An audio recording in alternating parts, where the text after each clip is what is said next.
Bueno, bienvenidos. Acá estamos en Buscando Historias, una sección de este canal que es el Profe Lucho 2.0.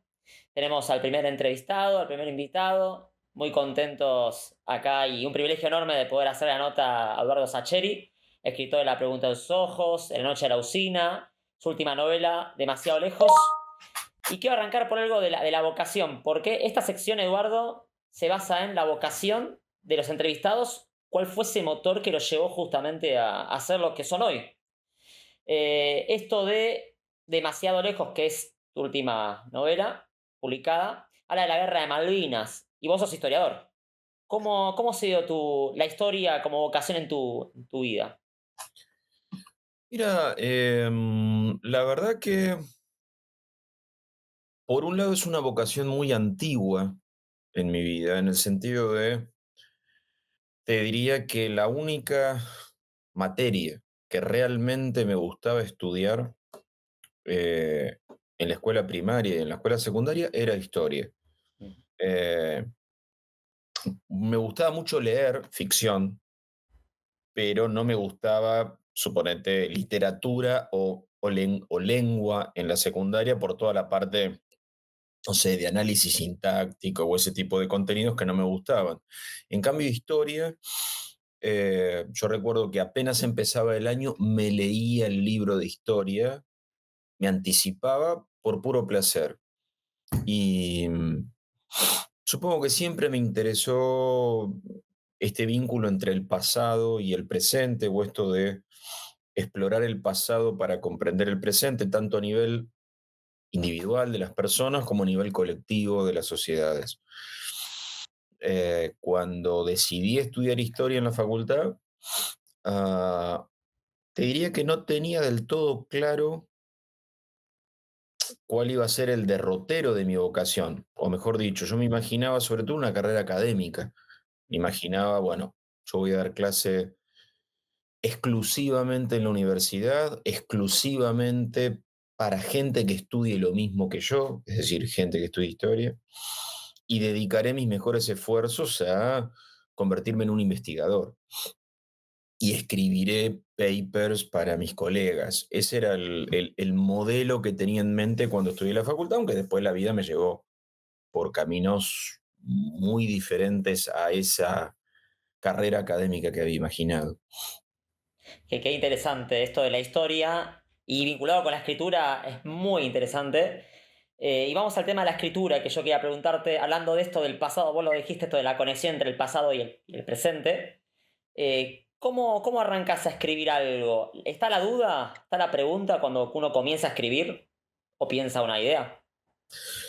Mira, originalmente, cuando empecé a escribir ficción, digo, esto de escribir cuentos, escribir novelas, bueno, después fueron algunas guiones, pero digo, eh, escribir literatura para mí fue una manera de expresarme de manera mucho más libre que la del lenguaje académico. Justamente, era como un descanso para mí, como un salirme de las normas, de, digamos, toda ciencia tiene su jerga, tiene su vocabulario, tiene sus rigores, y no está mal, por algo es un lenguaje que aspira a ser científico, pero al mismo tiempo es una prisión a su manera. En cambio, la literatura mm, era un lugar de juego, de libertad, de expresión mucho más libre para mí. Entonces, cuando tenía veintitantos años y mientras yo todavía estaba desplegando mi carrera académica, estaba, por suponente, tenía que escribir mi tesis de licenciatura, tesis que naturalmente tenía que adaptarse a todos esos rigores metodológicos de la escritura científica. Ponerme a escribir cuentos era un descanso, era un recreo, era una liberación de esas, digamos, de esas estructuras tan rígidas. Nunca me imaginé en ese momento que se iba a terminar convirtiendo en una carrera profesional, digo, la de la literatura. Se fueron dando una serie de felices accidentes que la fueron consolidando, pero eh, en su origen era simplemente un descanso, te diría, absolutamente personal, pues yo escribía para mí, es decir, sin la voluntad de que eso trascendiera o se convirtiera en libros impresos para que otros leyeran. Y que se te cumplió un sueño. Ah, se cumplió el sueño de algo ahí, ¿no? O no había un sueño. Mira, te diría que en todo caso los sueños fueron detrás de estos felices accidentes. Eh, y me gusta aclararlo porque sí hay gente que sueña con escribir y con publicar y con tener lectores. Ah, No es que yo no lo haya soñado, pero en general fue todo tan impensado para mí que en todo caso, cuando descubrí que lo que yo escribía, sobre todo cuentos, que fue lo primero que yo escribí en la década del 90, le gustaba a otras personas, ahí dije, uy, mirá si alguna vez puedo publicar un libro. Y cuando pude publicar un libro, yo dije, bueno, listo, ya estoy, veo mi nombre en la portada de un libro, ya me doy por hecho, pero eh, como escribir seguía siéndome placentero, seguía siendo catártico, seguía siendo provechoso desde lo emocional para mí, seguí escribiendo, entonces, bueno, un segundo libro y después un tercer libro y después, cuando empezaron a surgir sondeos desde el mundo del cine, dije, uy, mirá si alguna vez esto termina en una película, este libro o aquel otro libro. Y como, yo te diría que fueron como una serie de peldaños sucesivos, sueños que venían en todo caso como detrás de lo que venía sucediendo en la realidad. cómo se va concatenando la historia de uno en el pasado, en el presente. Hablaste del recreo en un momento. No quiero dejar como pasar, sobre todo en estas entrevistas lo vamos a hacer, esta experiencia de haber sido alumno. Vos sos docente, también soy docente, somos colegas ahí. Yo soy profe de filosofía, vos sos de historia. Ujú. Y es re interesante preguntarte cómo era vos como alumno en el secundario, si te acordás. Mira, creo que era un buen alumno, no, digamos, en mi casa el mandato muy férreo que teníamos era no llevarnos materias a examen. O sea, ni mis hermanos, yo soy el menor de tres hermanos, ni mi hermano, ni mi hermana, ni yo trabajamos durante nuestra escuela secundaria, o sea, nuestro trabajo era aprobar la secundaria. Entonces yo era ese tipo de alumno que, bueno, tenía el mandato y la presión de llegar al 7, que era nuestra nota de, estamos hablando de una época más clásica y más estructurada en cuanto a cómo se estudiaba. Entonces, bueno, no llevarte materias a diciembre, mucho menos llevarte materias a marzo. Y ese era mi, digamos, ¿cómo decirte? Como te decía, mi mandato. Y lo cumplí.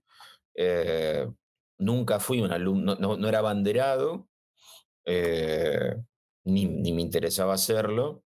Bueno, probablemente no lo hubiera logrado, pero siempre flotaba entre el 7 y el 8, que era lo que mi madre me pedía. Digo mi madre porque mi padre había muerto cuando yo era chico.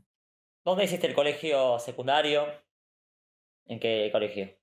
Mira, yo lo hice en el Nacional de Morón, el Dorrego de Morón, Orrego. ah, en una época como era, yo hice el secundario del 81 al 85. Es decir, en una situación muy pendular, porque arranqué primer año en pleno gobierno militar, todavía en una situación donde el gobierno militar parecía sólido, en el 82 Malvinas, en el 83 la apertura democrática, en el 84 ya gobernando Alfonsín y egresé en el 85. O sea, una época muy interesante por todos los cambios que acaecieron en ese puñadito de años. En una escuela mm, estimulante y diversa. como solo podían ser los colegios nacionales de esa época. Eh, Digo, era muy diverso porque iban chicos y chicas de lugares muy distantes y muy distintos. Eh, yo soy de Castelar, tenía compañeros que venían de Merlo, de San Miguel, de Ramos, de Ciudadela, del propio Morón, de Pontevedra, de situaciones sociales y socioeconómicas muy diferentes. Había chicos con una enorme prosperidad familiar y chicos que venían de hogares pobres, y sin embargo ahí nos encontrábamos y nos mezclábamos. Sí había una condición marcada que era el examen de ingreso. Es decir, los que habíamos llegado al Nacional éramos pibes que nos habíamos roto el alma para dar un examen y entrar a primer año, en general. Por supuesto que había acomodos como en todos lados y había bajo cuerda posibilidades, pero en general era un formato, ah, ¿cómo te digo? Exigente en su base y exigente después en la continuidad, pero con una mezcla que yo creo que hoy en día no existe. Eh, lo digo desde mi experiencia como docente a lo largo de casi 30 años. Hoy yo veo un sistema educativo secundario mucho más segmentado, mucho más separado, mucho más, eso, digamos, compuesto por islas incomunicadas. Tenés escuelas céntricas y escuelas periféricas, escuelas privadas y escuelas públicas, escuelas donde van chicos de clase media próspera, escuelas donde van chicos de clase media más o menos, escuelas donde van chicos pobres. No es algo que me guste, pero es algo que noto. Una realidad que nos pasa en este tiempo en nuestro país. Eh, sí, No, no, no, dale, dale. es eso. No, es una pregunta que me quedaba también. Yo soy profe de filosofía, como te decía. No quiero escapar de la pregunta filosófica. No sé si te gustarán las preguntas filosóficas. A mí me gusta Esto hacérmelas, no sé si responderlas, pero formulármelas sí, no hay problema. esa es clave. La pregunta es clave. Para arrancar es clave. Bueno, esto del tiempo y el espacio. La novela tuya, Demasiado Lejos, juega con dos elementos importantes. El tiempo y el espacio, que son dos categorías metafísicas fuertes Ujú. que usa la filosofía, que creo que atrae la historia. Siempre uno pregunta cuál es el origen de las cosas, cuál es el principio, cuál es el final, dónde están los espacios, los lugares. Preguntarte cómo te llevas con el tiempo y con los espacios. Mirá, yo creo que en historias son dos preguntas también centrales, así como lo son como categoría filosófica. Lo que pasa es que en historia le buscamos dar un contenido a esa especulación más libre que tal vez hacen ustedes y más atem- no atemporal, porque les importa el tiempo, pero digamos, creo que en historia nos situamos y respondemos esas preguntas desde ahí. Eh, pero son las dos categorías clave, digamos, los historiadores nos servimos de la geografía, nos servimos. Sí, utilizamos el conocimiento del espacio por, por lo enormemente determinante que es sobre la vida de los seres humanos. Y con el eje temporal estamos todo el tiempo mirando cambios y continuidades. ¿Cambios y continuidades de dónde? En el tiempo. Eh, es decir, somos eh, a los seres humanos lo que conservamos y lo que cambiamos del pasado.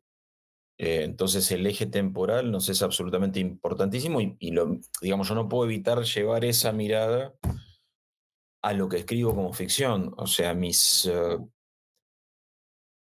personajes nunca están en el aire, eh, porque los seres humanos no estamos en el aire. Vivimos en una época y vivimos en un lugar. Y eso hace que nos conectemos con las otras personas de cierto modo, que hablemos de cierta manera, que se nos ocurran ciertas cosas, que nuestros horizontes de experiencia estén determinados por eso. O sea, hubiera tenido otra vida si en lugar de criarme en Castelar me hubiera criado en Caballito, o si me hubiera criado en Bariloche, eh, o si me hubiera criado 20 años antes o 30 años después.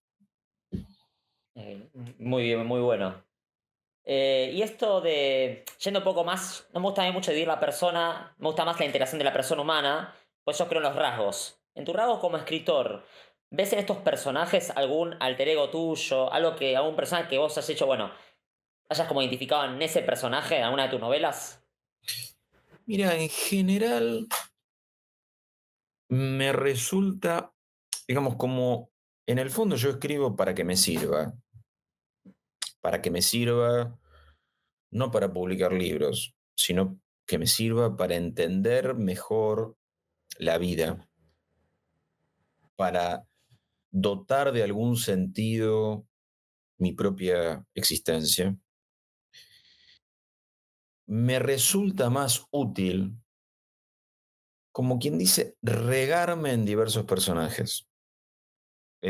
Más, por supuesto, esto no es obligatorio y hay autores que sí hacen mucho más eso que vos me preguntas, Luciano, de decir, bueno, construyo un alter ego y opero desde ahí. A mí me resulta mejor, eh, como quien espolvorea un condimento en un guiso y mezcla todo.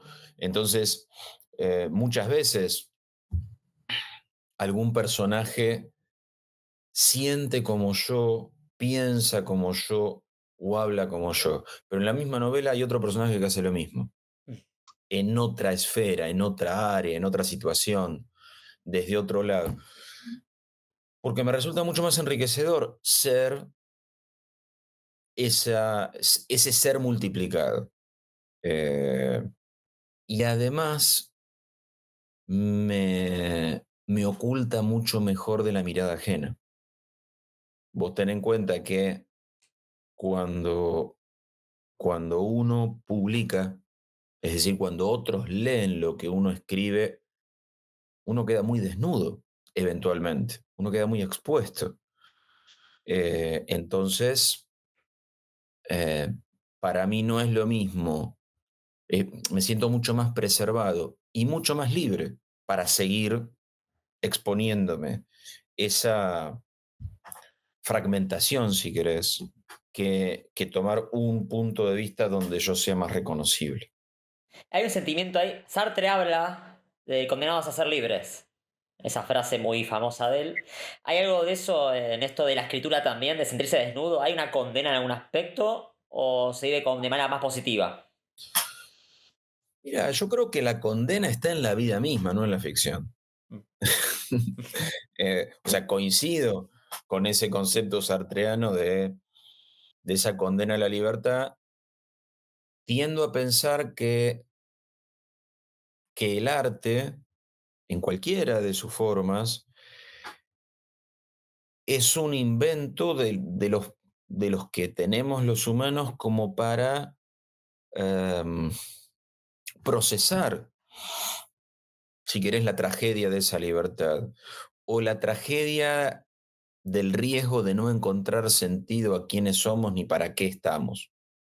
Eh, no, narrarnos cuentos, narrarnos historias, eh, creo que es un modo de situar de algún modo, de alguna manera esas grandes cuestiones y dotarlas de un sentido. Creo que lo hacemos cuando leemos y también lo hacemos cuando escribimos, entre otras cosas, pero también lo hacemos cuando hacemos cine o cuando vemos películas, cuando componemos canciones o cuando escuchamos canciones. O sea, no creo que haya una distancia tan grande entre la creación y el consumo estético. Sí hay un paso, hay una diferencia, pero no es tan grande. Me parece que, suponete, hablando de literatura, lectores y escritores formamos parte de la misma comunidad, aunque quienes escribimos hayamos decidido dar un paso más en esa búsqueda. Pero es un paso más, no está tan lejos. Y hoy en día, voy a repreguntar algo, ¿no? Esto de la creación y el consumo está más distanciado hoy en día por esto de las redes sociales, por esto de la tecnología. ¿Hay distancia o hay vinculación? Uf. Mira, yo con el tema redes Mm. eh, trato de no ser pesimista. O sea, por esto de estudiar historia, de la revolución industrial para acá, estos cambios tan repentinos y profundos en la vida humana nos han despertado a los seres humanos una cautela, una preocupación, casi una angustia frente al cambio, en general.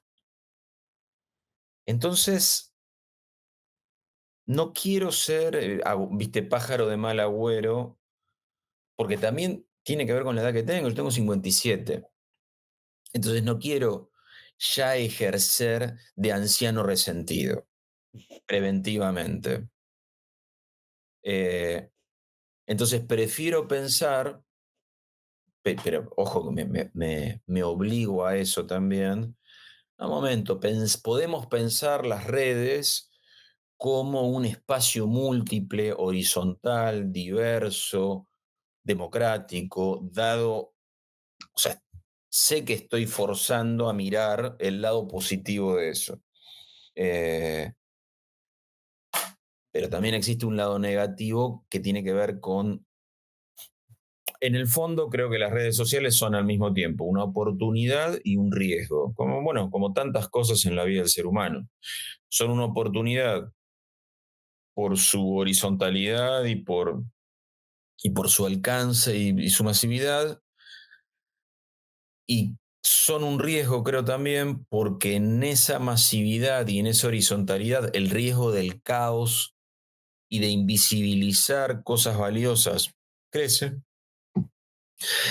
Y creo que otra cosa que crece, y eso es inherente al ser humano, es que en el anonimato eh, el ocultamiento eventual de nuestra identidad creo que suelta las amarras de la inhibición y la gente se pone más violenta, eventualmente. No todo el mundo, pero hay un montón de gente que se pone violenta.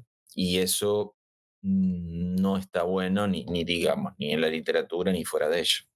Coincido, coincido. Bien. Yendo un poco al Sacheri historiador, por llamarlo así, pero a mí me gusta hablar insisto, no me gusta hablar de partes, sino me gusta hablar de integración de la persona humana. Hablamos un poco de la parte del historiador con respecto a tus novelas escritas.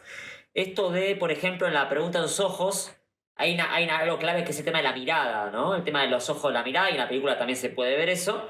¿Vos cómo mirás nuestra historia argentina como país? ¿Y cómo ves este presente? Ah, mira, es una pregunta compleja. En general, digamos, la historia profesional, cuando digo la historia profesional es, bueno, los que hemos estudiado metódicamente historia, académicamente historia, sobre todo en las últimas décadas, eh, tenemos una mirada bastante desapasionada de la construcción de la Argentina, y precisamente elijo esa palabra, de la construcción. Es decir, no, no vamos a buscar una esencia de argentinidad, ni un destino con mayúsculas de argentinidad, sino, bueno, eh, la Argentina y los argentinos somos una construcción histórica que está hecha de determinada manera, pero no hay una voluntad específica de generar un país de tal tipo o de tal otro tipo, ni tampoco hay una constelación de héroes enfrentada a una constelación de villanos. Esas narrativas épicas y literarias están bien para la ficción, pero no están tan bien para el estudio de la historia. Me parece que lo mejor que hemos hecho los historiadores argentinos profesionales en los últimos, como te digo, de la restauración democrática para acá, los últimos 40 años, es esto de tener una mirada mucho más múltiple, es decir, la historia es al mismo tiempo política, economía, geografía, demografía, género, mentalidades, sensibilidades, clases sociales. Bueno, y cuando vos le metés todos esos ingredientes a tus preguntas, encontrás muchas más respuestas, y sobre todo encontrás respuestas parciales y respuestas modestas, en el sentido de no hay una única respuesta para lo que fue o para lo que es la Argentina, sino hay una enorme diversidad según lo que te preguntes. Muy, muy interesante. ¿Y este presente vos cómo lo ves? Te pregunto. ¿O cómo mirás? Mira, es un tema preguntarle a los historiadores por el presente. Algunos historiadores, de hecho hay una rama, una especialidad de la historia que es historia del presente, cosa que suena en un punto casi contradictorio, ¿viste? Como una suerte de oxímoron, de, esperá, ¿cómo es esto? De la historia del presente, si la historia en general se sirve tan fuertemente del pasado. Eh, mm, yo te diría que pertenezco al grupo de historiadores que prefieren decir, espera, las categorías que nosotros utilizamos en historia, las herramientas que tenemos, los modos de interrogarnos y los modos de respondernos, sirven para el pasado más que para el presente. O sea, que no significa que no nos interroguemos con respecto al presente. Nos vivimos interrogando, pero me da la sensación que en general cuando arriesgamos juicios en relación al presente, nos equivocamos mucho. Eh, Tal vez debemos dejarle a los sociólogos, los antropólogos, los politólogos, eh, el análisis de la coyuntura del presente, porque nosotros nos llevamos mejor con el pasado. Ah, ¿Qué pasado? Y no sé, 10, 15, 20 años, porque de lo contrario, creo que nos equivocamos feo. Claro, interesante. Y esto de la novela Demasiado Lejos, hablaste mucho también del tema de Malvinas, que es un hecho histórico que sigue resonando en el corazón de todos los argentinos. Para vos, como historiador, ¿también es posible sanar las heridas de la dictadura y reconciliarnos como país? Porque creo que puede haber una reconciliación a partir de esta herida que hubo de la dictadura y del hecho Malvinas. ¿Es posible eso? Ah, mira, yo hago una distinción entre la consideración social y emocional de la guerra de Malvinas con respecto a la consideración que tiene la dictadura en general. Si bien indudablemente la guerra de Malvinas está inscripta en los años de la dictadura, creo que hay una diferencia importante. ¿Me están recibiendo bien, chicos? Porque ahora me quedó solo como interlocutor Tomás. Sí, Yo no tengo problema en seguir hablando, te pero el recibo tema... bien, te recibo bárbaro. Perfecto, entonces retomo para que lo puedan editar. Buenísimo. Me refiero a que la dictadura, y sobre todo los aspectos más trágicos de la dictadura, la desaparición de personas, el terrorismo de Estado, ha generado un sinnúmero no solo de estudios académicos, sino de ficciones. Hay novelas, hay obras de teatro, hay películas, hay canciones. La guerra de Malvinas no. La guerra de Malvinas ha generado muy poca literatura de ficción, muy poco cine, muy poca música, muy poco teatro. Y bueno, y creo que tiene que ver con que la sociedad argentina se siente menos cómoda con su propio rol durante la guerra de Malvinas que lo que le puede pasar cuando evoca la dictadura en general. Eh, Creo que tiene que ver con que la sociedad argentina de 1982 se subió a la guerra de Malvinas, digamos, se subió al desembarco en Malvinas primero y a la guerra subsiguiente de una manera entusiasta, acrítica, un poco frívola sobre todo en su incapacidad para eh, medir las consecuencias políticas y humanas de su entusiasmo, y me parece que eso genera todavía hoy un silencio incómodo. No es un silencio en relación a la reivindicación sobre las Malvinas, eso sigue presente en la sociedad. Pero cuando hablamos de la guerra, ahí la cosa se complica en los senderos de la incomodidad. Claro, claro. Y bueno, qué importante esto de volver a ver de vuelta la historia, volver a memorizar para tener de vuelta en cuenta todo lo que fue, sí, nuestro país como identidad.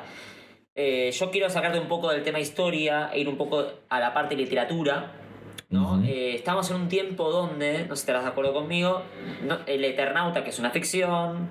Yo estoy leyendo ahora, por ejemplo, El secreto de la cúpula, que es de Margarita Mainé, interesante, que habla de una chica que está en una marcha, por ejemplo, y después se transborda mágicamente a otro lugar. Y también otro texto llamado La Rey, de Reinaldo Sietecase, que también habla mucho de esto de la combinación de lo mágico con la realidad, esto de la magia y la realidad combinadas. ¿Crees que es un género que está como siendo en potencia o crees que es algo de moda y que es pasajero como han pasado otros géneros literarios? Uf, mira, estaba pensando, mientras te escuchaba, pensaba también en, en el presente de Mariana Enríquez, Ujú. una escritora argentina que desde el lado del gótico también está teniendo un lugar merecido y muy amplio en la consideración de los lectores. Y vos mencionabas la palabra moda, Sí.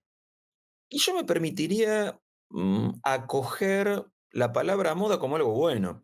Moda en tanto tendencia, moda en tanto ondulación del gusto, si querés.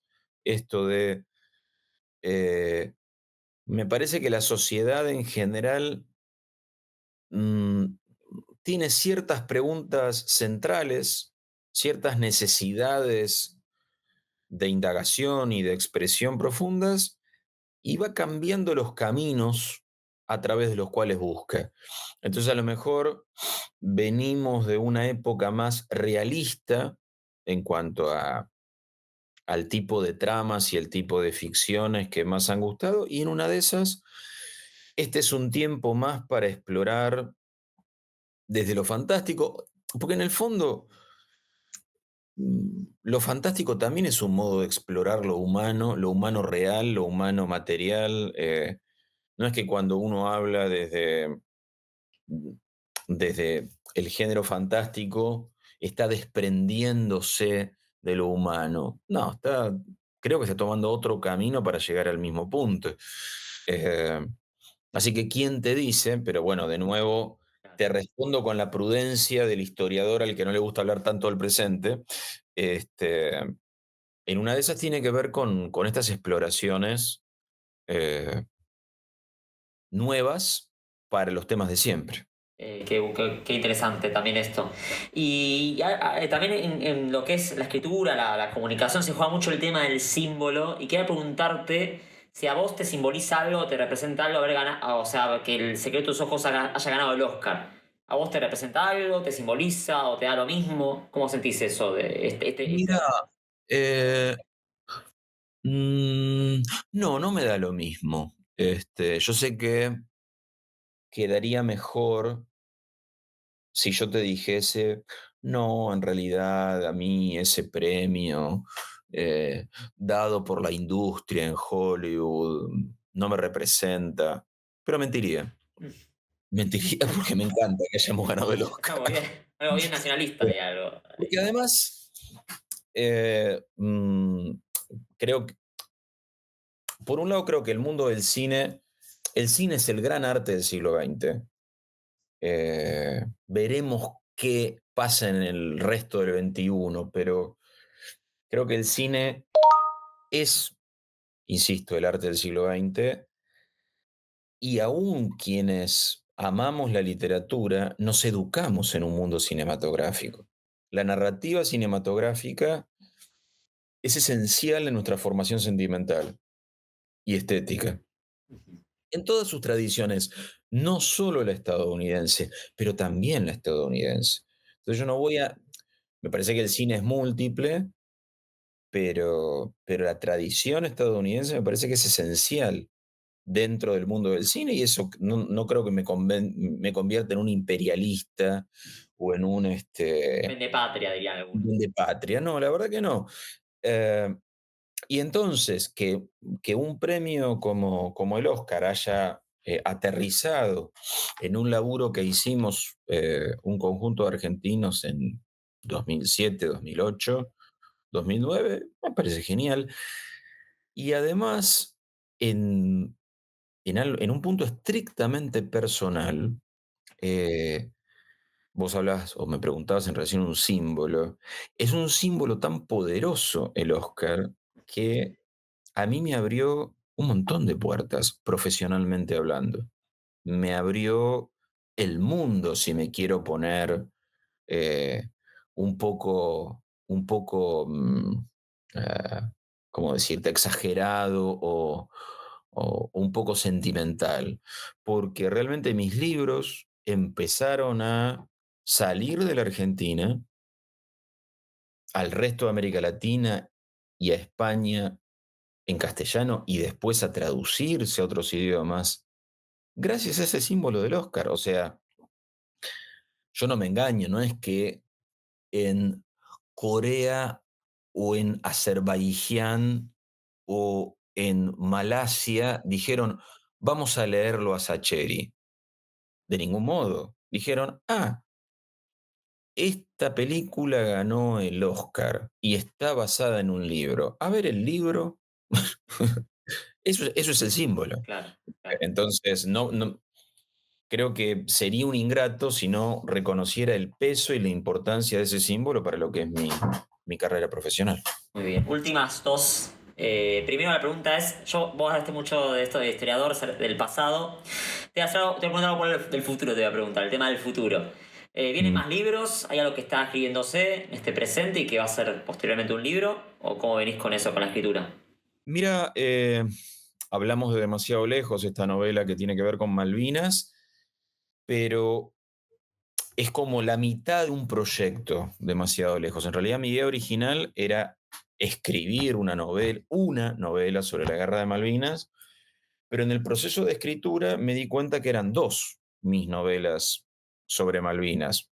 Me di cuenta, digo, porque mi plan original era escribir la guerra en Buenos Aires y escribir la guerra en las propias islas con algunos soldados como protagonistas.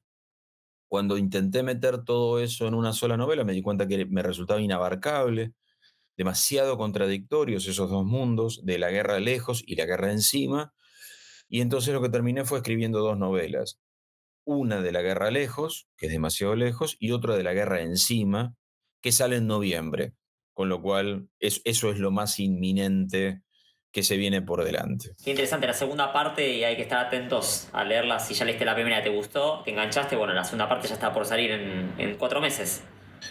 Falta poco, sí, yo no la defino como una segunda Ah, parte, como para no obligar a los lectores, en la ¿viste? primera. Espera, leíste este, tenés que leerte el otro. No, son como espejos, es decir, como un díptico que eventualmente se alimenta recíprocamente si querés, y si no, no. Ojalá muchos lectores digan, che, sí la quiero leer, pero, viste, hago como esta aclaración como para no extorsionar al posible lector.